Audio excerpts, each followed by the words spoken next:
Okay, so this video is showing the front-facing pose. First of all, I had built up a pillow in the front underneath where her head would be laying. That way she had some upper body support and somewhere to comfortably lay her head. It also supports the face so that she wouldn't be buried into the blanket. As you can see here, she needed a little bit more lift, so I was grabbing some random things from nearby. I usually keep wraps and hats in a little pile near me for that purpose. And as I'm stuffing them underneath, I am putting them clear at the very bottom. Not only are they underneath the blanket she's laying on, but they're underneath all of the blankets that are underneath that one. And then the pillow that I had built up that she is laying on, they are underneath that as well. So the reason I like to use hats is because I can kind of roll them up into a little log, I guess, or I can even roll them into a ball, and then I can specifically target them to a certain area where, in this case, right underneath her little wrists and face.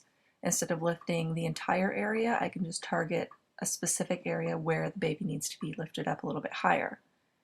So I put a couple hats underneath there, and then I folded her little arms inward toward each other. You can see how they make a little boomerang shape, and her chin is resting right in the middle there on her arms. I have both of my hands placed around the front of the baby, and I'm very gently rocking her to keep her calm and keep her nice and sleepy as well. I don't know if you noticed, but when I brought her head around, she did peek her eyes open a little bit. But she closed them right back up and has gone right back to sleep. A little bit of spit up. And then what I'm doing right now is flattening out the fingers to make sure that they look nice and peaceful. I don't like to see clenched fists. So any fingers that I can see, I am going to try and flatten them out. Now obviously if you have a baby that just fights you tooth and nail on it, do the best that you can.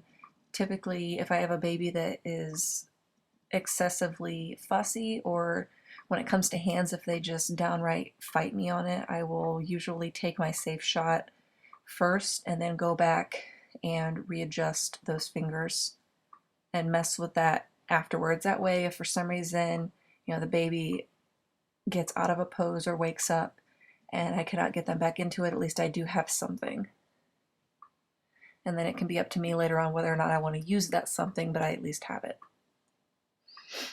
She started to fuss just a little bit, so as you notice I moved in close and kind of put my face right up next to hers, and I was shushing her and had my hands wrapped around her head and her upper body just to keep her feeling nice and secure.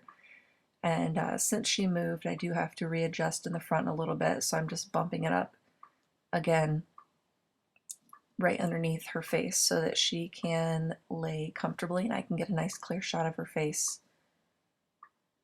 I'm just smoothing out the blanket, looking for my camera, which I always seem to misplace. And then since she's not really holding her head up by herself, I'm going to use a finger to help some babies will and keep her head right in the middle. Others not so much. You can also use a spotter to do that for you, or if I can manage it on my own, then